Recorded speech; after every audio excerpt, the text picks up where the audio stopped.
Welcome to Spenelli Speaks.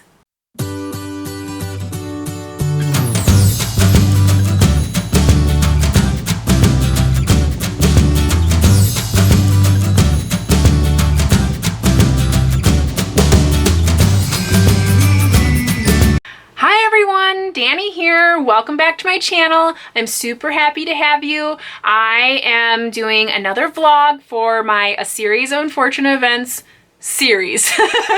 This time around, I am in the 6th book, which is the Ersatz Elevator. I am excited to read this one. It is one of my more favorite books of the series that I can remember. As I get closer to the end, I start to forget more and more of the books in there as I read them really quickly when they were coming out. So this one is one that I do recall a little bit from, so I'm excited to get in this. If you haven't already checked out my other vlogs, I'll go ahead and put a card above so you can check those out. I have a vlog for all of the previous books, and I'll just keep on trucking through the year. So this is going to be quite fun. Hey guys, so I am making dinner right now, but I thought I would multitask and tell you a little bit about my thoughts so far in the book. For those of you who are interested, I am making chili. So right now I'm just cutting up some onions and some green pepper, mincing some garlic to put into the chili. And I do it in the slow cooker because then I can just put it in there and forget it, which is really nice.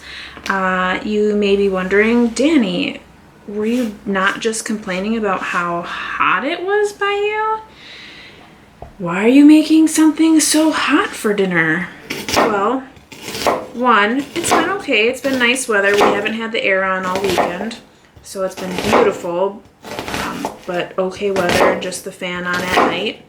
But on another side note, my fiance has been like craving meals with beans, like black beans, chili beans, kidney beans, any kind of beans. So I've been trying to be as accommodating as I can. So like the other night I made, oopsie daisy, this like Mexican meal.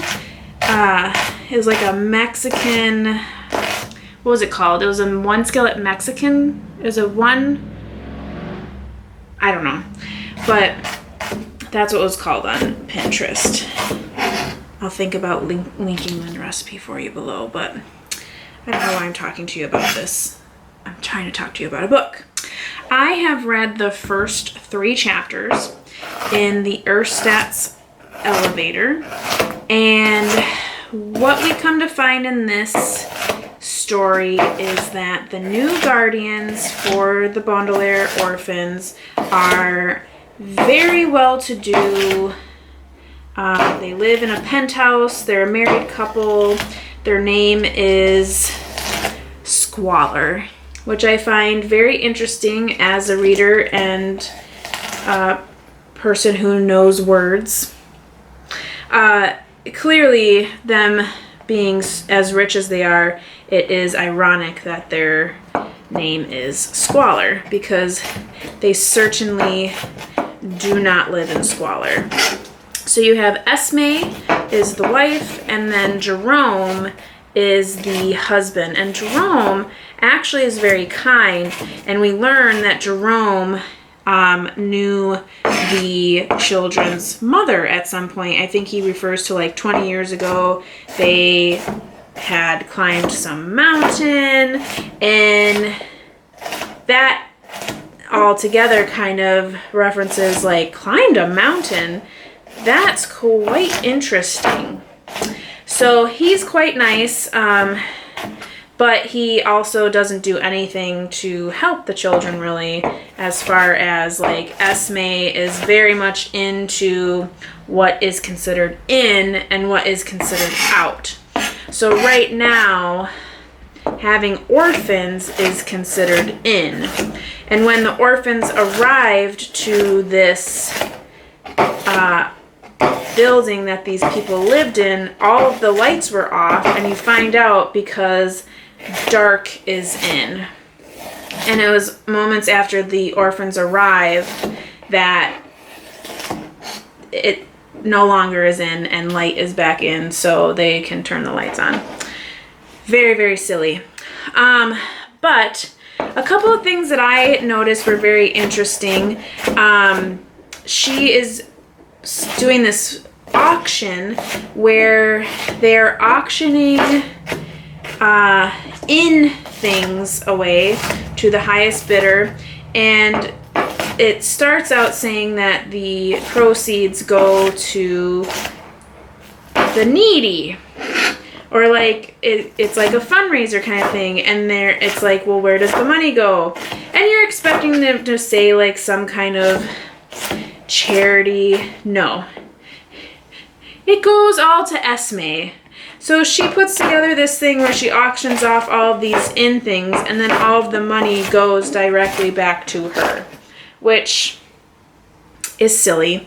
But Jerome makes a statement saying, oh, maybe this year we can give the money to this family that I saw. It's a family of 7 and the parents just lost their jobs. And she's like, no, if we gave money away to poor people, they wouldn't be poor anymore. Funny. I feel like that's sometimes how our government works. How dare you try to get people out of poverty? Anywho, that's a different subject altogether. But then, too, I find that this is really talking a lot about what is considered in.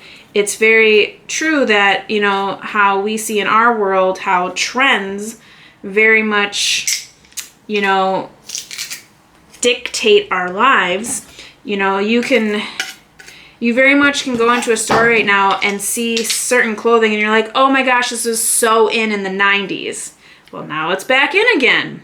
So bell bottoms, I remember in early 2000 those came back in, you know. So I think it's taking that nod of, you know, we see that a lot in our own world, how certain things are in, and when they're no longer in, you don't care about them anymore.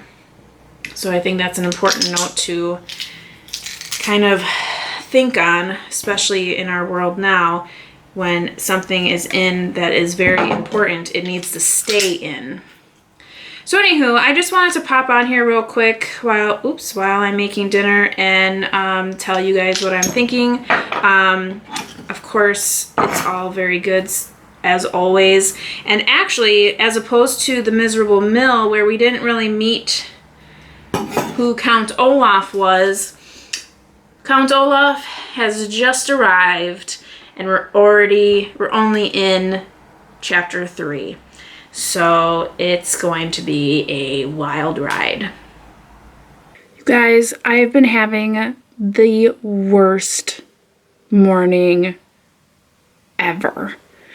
So here I am, minding my own business, reading a series of unfortunate events, and I go to let the dogs in, and I let them in like normal. I go to sit down to keep reading, and as I'm getting ready to sit down, Dwight trots into the living room, jumps on the couch with something, and I'm like, what the heck is that? That looks like a dirty something.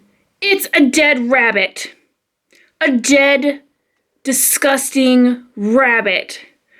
Oh my God, I'm like, drop it, and he drops it on my floor, and I'm like dry heaving, and I'm freaking out, and I'm screaming.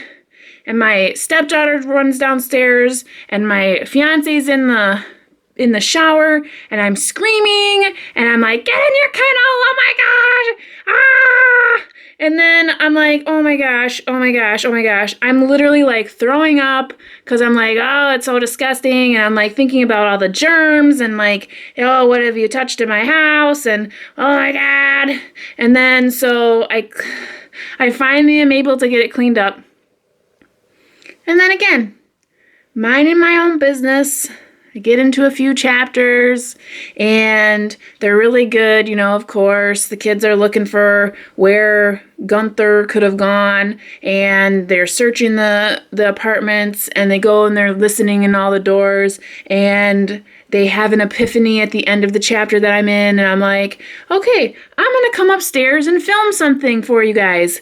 And then all of a sudden I start hearing Dwight like, and I'm like, oh crap. So I run downstairs, outside. He throws up in the one room and I'm like, oh my God. And then I hear him, I'm like, oh my God, get outside. And then he throws up again in another room.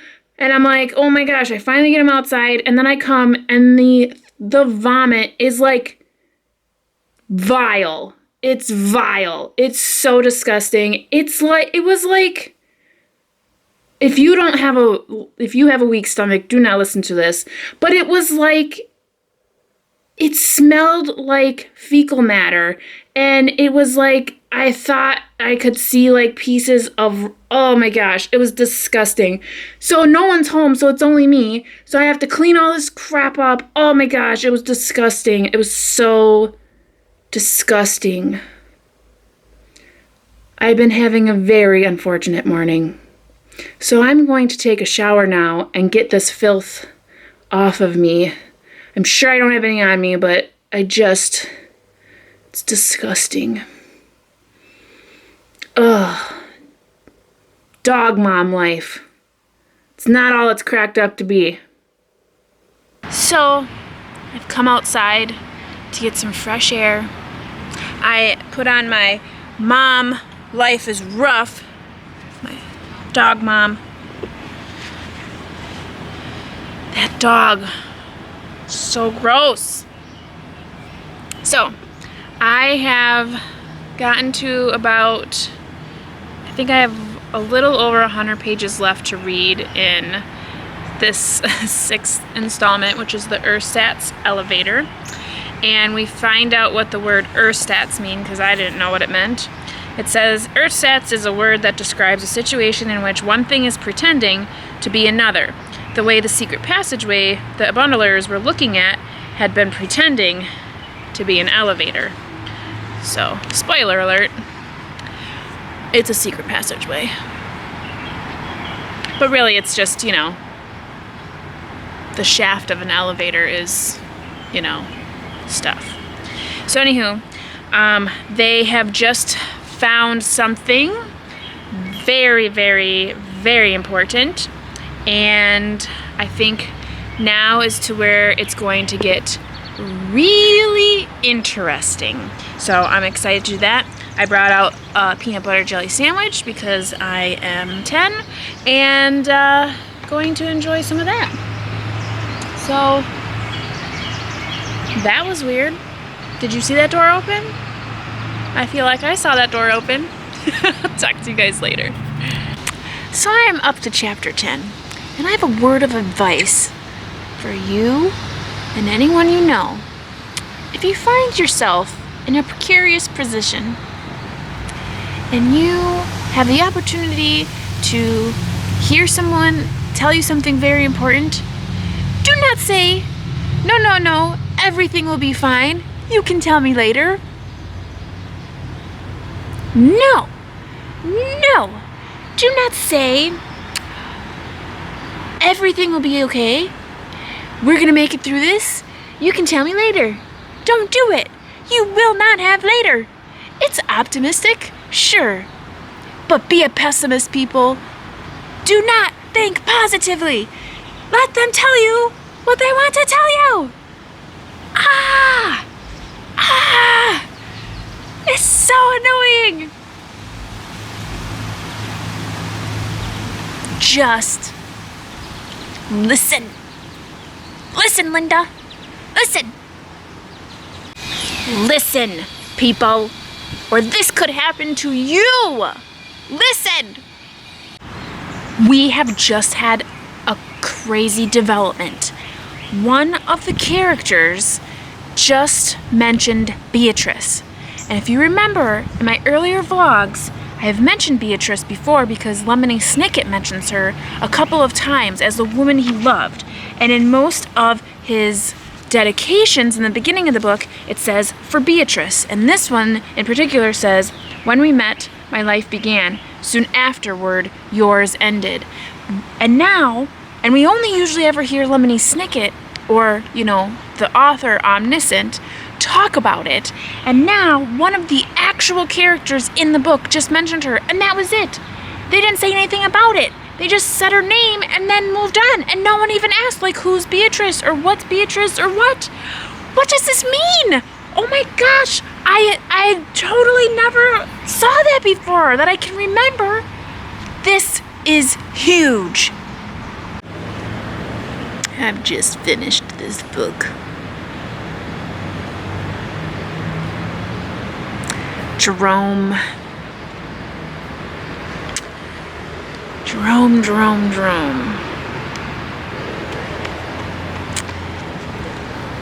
I have to gather my thoughts, and I will let you know how I felt and how I ranked the Ersatz Elevator.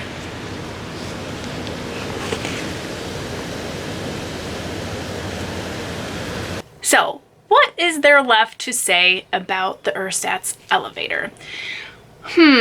Well, I'm definitely going to give it 3 stars. We learn a few more clues, and Beatrice, like I said, is brought up by someone that is not the omniscient narrator. So that was very, very cool. I know that I kind of dog-eared a few pages in here, and I wish that I would annotate better because I don't quite remember why, but I think maybe for later use of when I find all my secrets. But this book, again, you know, these kids get taken in by these very wealthy people, and it's a husband and wife. Jerome is the husband, and then Esme is the wife, and she is just ridiculous. Jerome, however, is very disappointing. Even at the very end, which in all of these books, you know, the children will move on to a different place. In the end, he flat out says that he doesn't want to help them. He would take them in if they would stop their, you know, trying to help the Quagmire triplets. But if they don't, then he's just like, well, I don't want to argue, and walks away. So that is very disappointing. And I think we see a trend here of all of the adults in this series are either villains or people who just cannot help. The children are the only ones that can help themselves, it seems. So it's very interesting. We also get a little bit more of Lemony Snicket. He mentions at one point that he's been imprisoned while, you know, following these orphans, and it's very interesting. We're starting to see a little bit more of that secret society and finding out a little bit more about what may be behind all of this madness. So definitely gave it 3 stars. I hope that you are enjoying these vlogs and checking in to see these. I do try to get them in once a month. Right now this is the 6th book that I'm in, and next month I will be reading The Vile Village, which I will be reading with Christy at Christy Lewis, Dostoevsky in Space.